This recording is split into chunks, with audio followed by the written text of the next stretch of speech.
Bonjour à tous et bienvenue dans cette nouvelle édition de votre magazine La Transparence.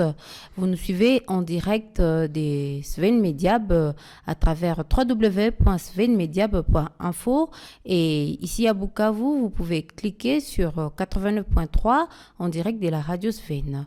Et pour cette nouvelle édition, nous avons comme invité Monsieur Jean Bosco Moué-Méry. J'y arrive. Monsieur Jean Bosco, bonjour. Bonjour Madame la journaliste. Vous êtes consultant indépendant et président du réseau des ONG des droits de l'homme au Sud Kivu, Reprodoc. Voilà. Voilà Madame. Avec vous, rapidement, parce qu'on n'a pas assez de temps, nous allons parler du problème lié à la loi organique sur la CENI qui a été votée hier au niveau du Sénat.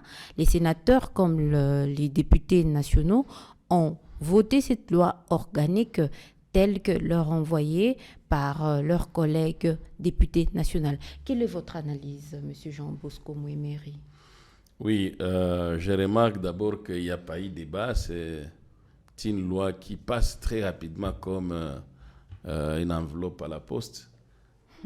Aussi vite que les débats ont été clôturés à l'Assemblée, aussi vite la relecture au niveau du Sénat s'est clôturée très rapidement, malgré les semblants de contradictions qu'on a vus et les soulèvements des véritables enjeux qui n'étaient pas pris en charge par l'Assemblée. Au niveau du Sénat, on pensait qu'ils vont revoir quand même un certain nombre de choses pour ramener ce texte au niveau de l'Assemblée nationale. Malheureusement, voilà, au niveau de l'Union sacrée, tout était boutiqué. Et nous avons un grand regret, c'est que effectivement la loi, elle est appelée à avoir un caractère impersonnel, mais aussi général. Ça signifie que les gens ne doivent pas voter des lois en fonction d'eux-mêmes, en fonction de besoins conjoncturels. Les lois, les réformes viennent pour résoudre des problèmes à long terme sur le plan structurel. Et ici, le grand regret, je ne voudrais pas dire la déception, je ne suis pas de nature à être déçu, sinon je vais dire que j'ai jeté l'éponge. J'ai quand même un regret de voir, de la même manière que Kabila était arrivé à torpiller l'esprit de Sun City, qui avait voulu que les institutions d'appui à la démocratie soient des institutions indépendantes, c'est-à-dire non influencées par les politiciens, la classe politique. En d'autres termes, les animateurs doivent avoir leur liberté de penser, leur indépendance d'action, leur autonomie de penser. Et malheureusement, Kabila, avec un jeu de corruption, il est arrivé à implémenter une CENI où on a retrouvé des acteurs subordonnés au groupe de belligérants qui s'étaient partagé la transition pendant l'époque de la transition. Et en 2006, cet esprit-là a été effectivement coulé dans la Constitution que nous devrions prendre pour la République qui suivait, pilotée par Kabila. Et la suite des jeux a été telle que cette loi ne nous avait jamais été utile pour régler nos problèmes. Les contradictions, les querelles qui ont suivi chaque fois les élections, les étapes, les rounds des élections, nous ont montré que c'était une loi condamnable et elle a été condamnée à tous les niveaux chaque fois. Et voilà, nous pensions que le départ de Kabila, avec ce rebond où la classe politique a constaté son échec et a contredit les traditions, a voulu se rénover à travers un nouvel esprit qu'on a appelé Union sacrée, C'était ça, ma conception de ce changement, de cette nouvelle forme de révolte intérieure. Nous avions pensé que quelque chose de neuf commençait. Et malheureusement, le premier coup est un échec. Nous remarquons tout simplement que c'est les mêmes personnes, les mêmes esprits, la même volonté de s'accaparer de tous les leviers du pouvoir. Donc rien n'a changé. On a déshabillé Saint-Pierre pour habiller Saint-Paul. Vraiment, on a déshabillé Saint-Pierre pour habiller Saint-Paul. C'est comme si l'UDPS disait, le PPRD a la chance d'être là. Nous allons utiliser tout le monde avec des arguments raisonnables, des arguments objectifs. Mais les jours où nous serons là-bas, nous allons ramener le même système, la même culture politique, les mêmes pratiques. Mais cette fois-ci, Monsieur Jean Bosco Mouemeri, sans le PPRD, qu'est-ce que vous reprochez exactement à cette loi organique? Cette loi, madame, premier péché, la notion de l'indépendance de la CENI. C'est un peu même ça la contradiction chez nous. Quand on dit la République démocratique du Congo, c'est justement pour qu'on n'ait pas des citoyens républicains et des citoyens démocrates. Parce que c'est ce qui manque au Congo. Nous voulons une république, nous voulons une démocratie, mais nous manquons des républicains, nous manquons des démocrates pour faire effectivement vivre la République, vivre la démocratie. On dit la CENI, Commission électorale nationale indépendante. Pourquoi on a ajouté indépendante, madame? C'est justement pour que les règles des jeux, la contradiction, la diversité politique s'effectuent avec un système qui est indépendant. Et la diversité, la contradiction entre les politiciens c'est fait sur base des jeux politiques où on discute les idées, où on se mesure par rapport à des projets de société. Mais ce qui constitue le socle pour cette discussion, c'est des personnes indépendantes. Où est-ce qu'on recrute les personnes indépendantes? C'est exactement en dehors de la société politique.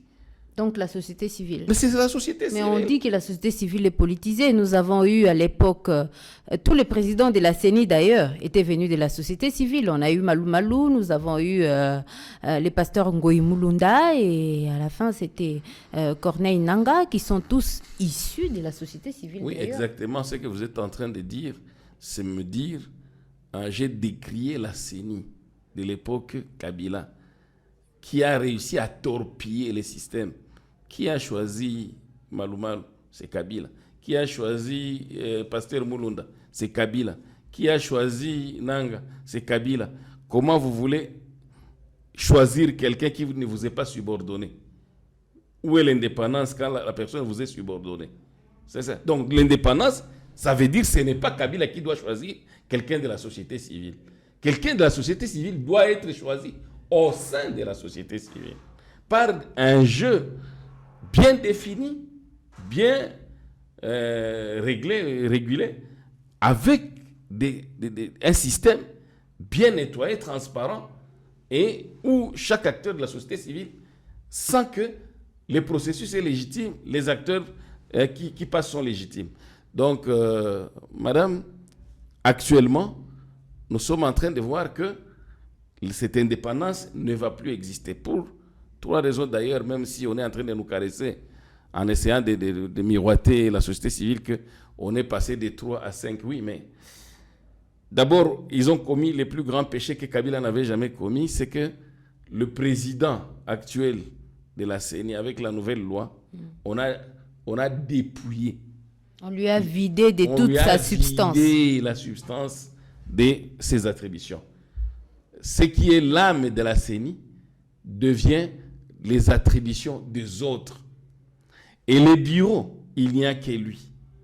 Deuxième chose, madame, on refuse qu'il y ait un mécanisme de contrôle administratif, financier et technique de la CENI.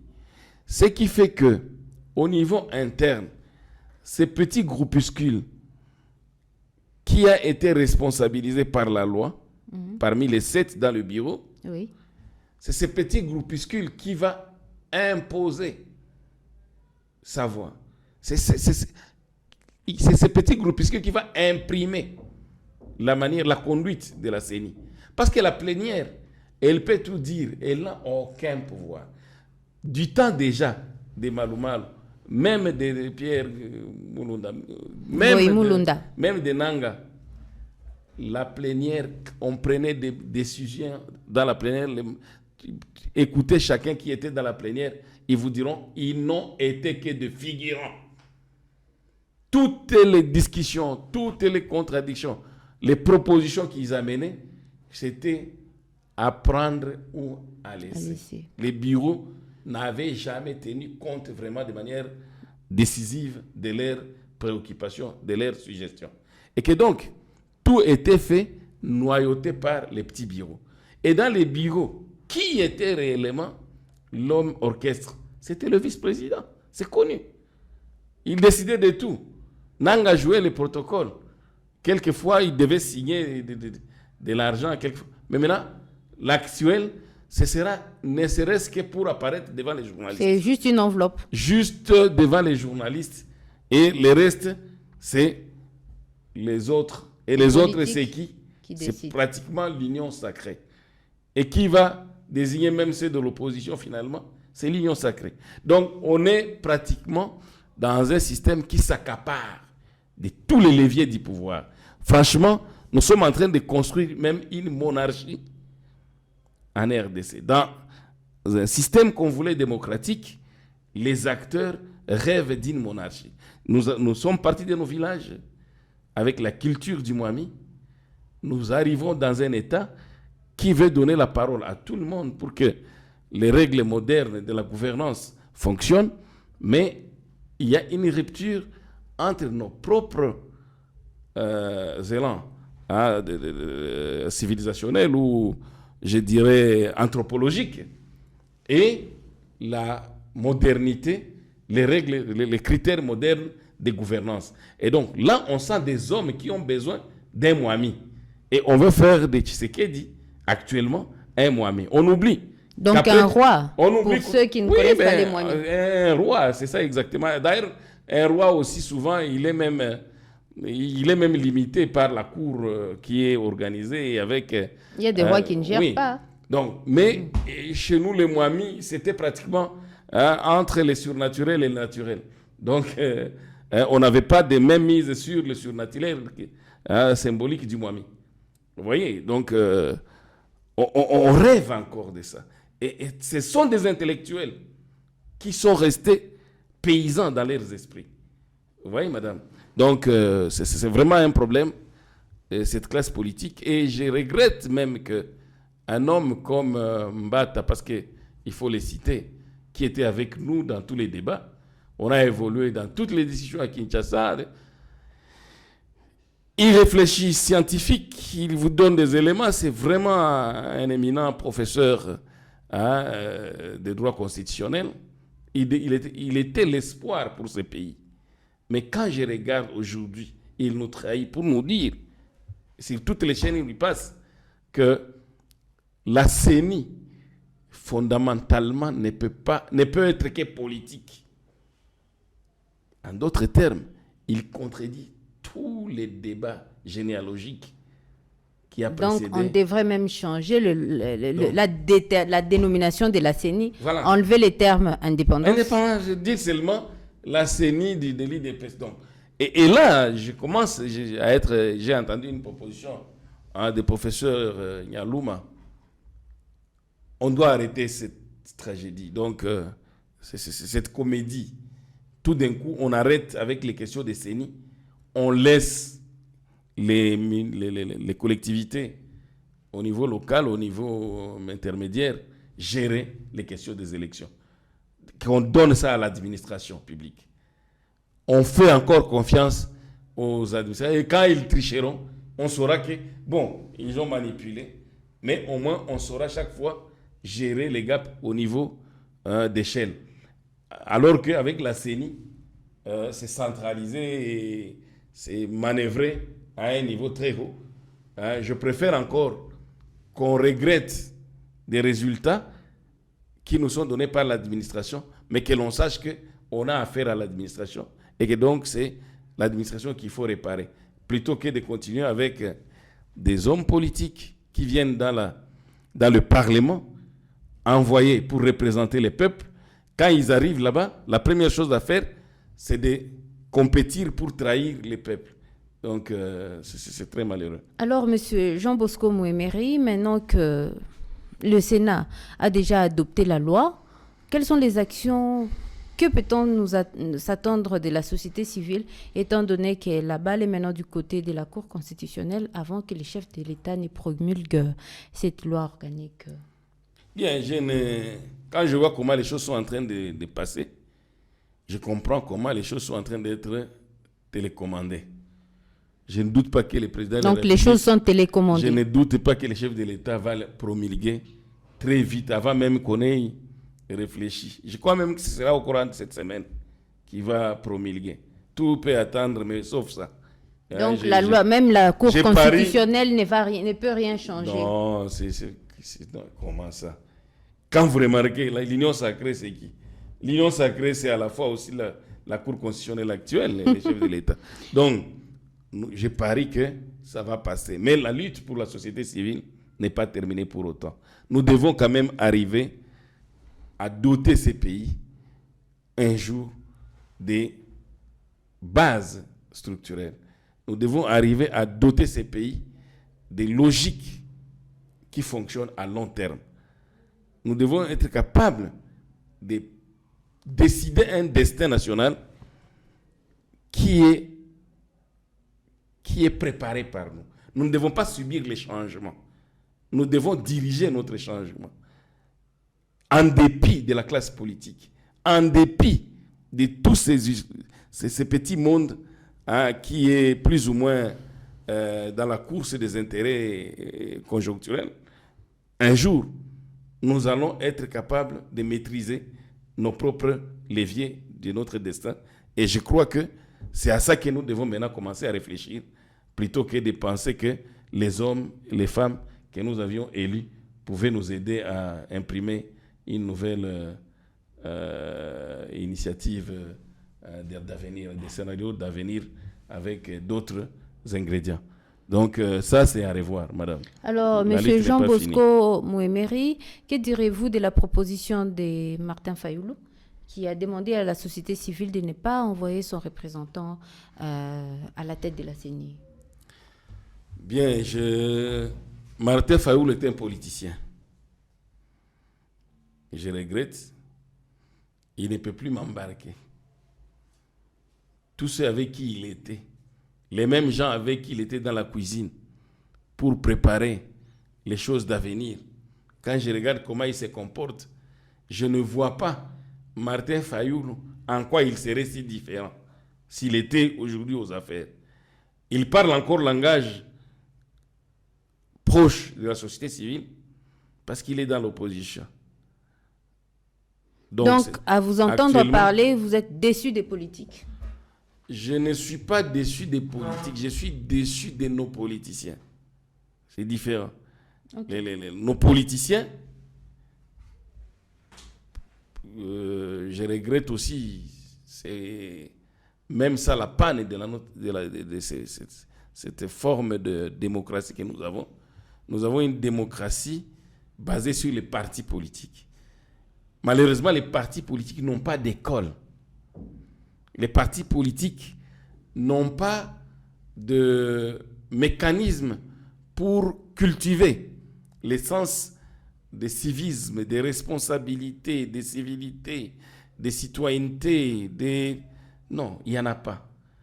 D'ailleurs, comment serait possible dans des cases où on parle d'autorité morale, madame? Autorité morale, pour moi, c'est Jésus-Christ. Parce que vous êtes chrétien. Parce que je suis chrétien. Maintenant, quand vous me dites d'aller derrière quelqu'un, parce qu'il devient mon autorité morale, c'est-à-dire la personne qui dicte mon comportement moral, qui dicte mes attitudes, comment cette personne, moi, je vais lui apporter ma science? En quoi moi je vais contribuer? Parce que qu'est-ce que je vais donner comme conseil à Jésus-Christ? Quoi? Rien. Non, c'est pas... Pour les chrétiens, c'est Alors, lui le Seigneur. quelle est l'idéologie du parti? Dans un parti où vous venez pour dire, agir et vénérer l'autorité morale. Dire ce que l'autorité morale vous a dit de dire. Agir comme l'autorité morale vous a demandé d'agir. Alors que vous venez pour savoir si nous prenons les pouvoirs dans ce pays, nous allons agir sur quel levier? Nous allons amener le pays vers quel cap? Qu'est-ce que nous allons laisser de définitif? Comment nous allons résoudre les problèmes de pauvreté structurelle? Comment nous allons résoudre les problèmes de notre environnement géopolitique avec toutes les menaces dans les 9 frontières? Comment nous allons régler les problèmes du commerce des biens qui viennent de la RDC ou des biens qui arrivent en RDC, avec la RDC considérée par beaucoup de pays comme un lieu poubelle pour aller y amener tout ce qui est déchets. Voilà.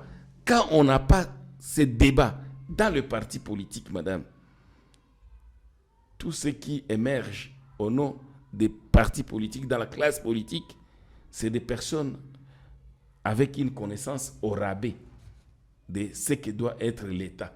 D'ailleurs, ils arrivent jusque dans les institutions en restant politiciens. Alors que le changement, quand on quitte la classe politique, on entre dans la classe étatique. Quand on entre dans la classe étatique, on change de couleur, on devient un homme d'État, on devient républicain. On n'est plus une personne qui prêche un partisan. On cesse d'être partisan parce que l'État nous appartient à nous tous. L'homme d'État parle pour la République. Il discute les choses de l'avenir du peuple. Et un politicien, il parle les choses du parti politique. L'intérêt du parti politique. C'est partisan, c'est petit, c'est sectoriel. Alors que quand vous entrez dans l'espace étatique, vous devenez un homme d'État. Vous avez tout le peuple. Et donc, tous ces gens là-bas qui sont au Parlement, quand ils sont dans les débats au Parlement, c'est des hommes d'État. Ils devaient cesser de parler pour les intérêts sectoriels et défendre l'intérêt général, l'intérêt national. Malheureusement. Alors, Monsieur Jean Bosco Mouemeri, parce que nous sommes pratiquement à la fin de cette émission, comment devrait se comporter la population face à cette loi controversée, la loi organique de la CENI qui a été votée par les 2 chambres du Parlement déjà? Bien, la population, je ne vais pas lui demander de désarmer. Je ne vais pas lui demander d'être dans le pessimisme improductif. Je ne vais pas prêcher pour la passivité, pour la résignation. Non. Je demande à la population de constater l'échec de nos églises.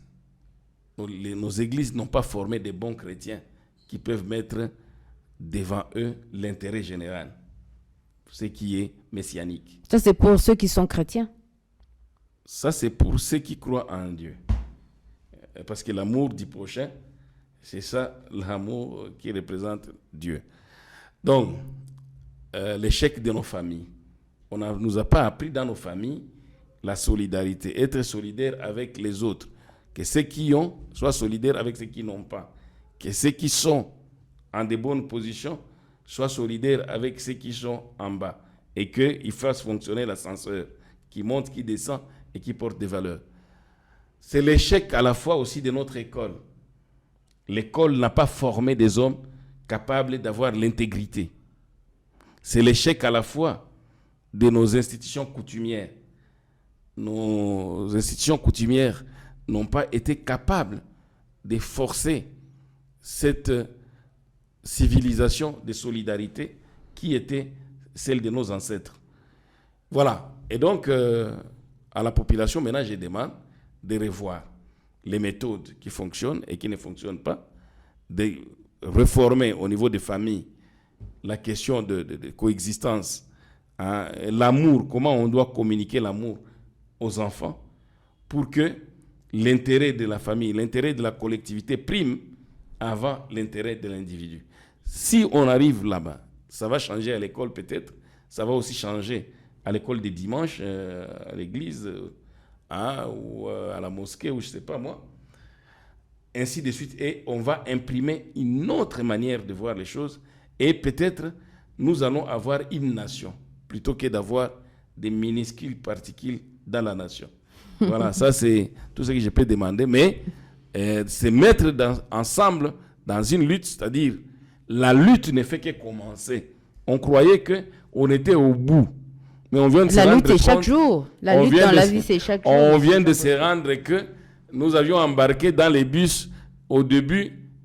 On croyait que ceux qui sont au volant dans les bus étaient des gens qui nous amenaient vers le salut. Mais nous venons de nous rendre compte que nous avions pris les mauvais bus. Donc la lutte continue. Mettons-nous ensemble. Voyons maintenant comment nous allons courir. C'est que nos représentants au sein du Parlement n'ont pas été capables d'échanger. La première chose, parce que si on nous gouverne mal, eh bien, on n'ira nulle part. Et la CENI, ce qu'elle fait, elle fait des choses pour qu'on nous gouverne mal pendant longtemps. Elle sera responsable, elle sera tenue pour responsable, dont nos députés seront tenus pour responsables de cette mauvaise gouvernance qui va suivre et qui va nous prendre encore beaucoup de délais. Alors que la population nous aide à ce que la société civile, on change de paradigme, on plaide pour l'élimination de cette CENI là-bas. Carrément, on arrête avec cette aventure-là. Et on responsabilise toutes les questions électorales, on responsabilise l'administration publique. Merci beaucoup. C'est par ces propos de M. Jean Bosco Mouimeri que nous mettons un terme à cette émission La Transparence.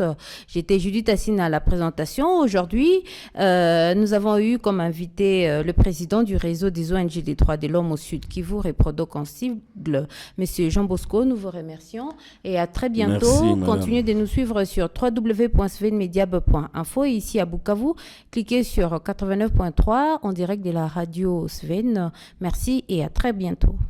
Merci. No,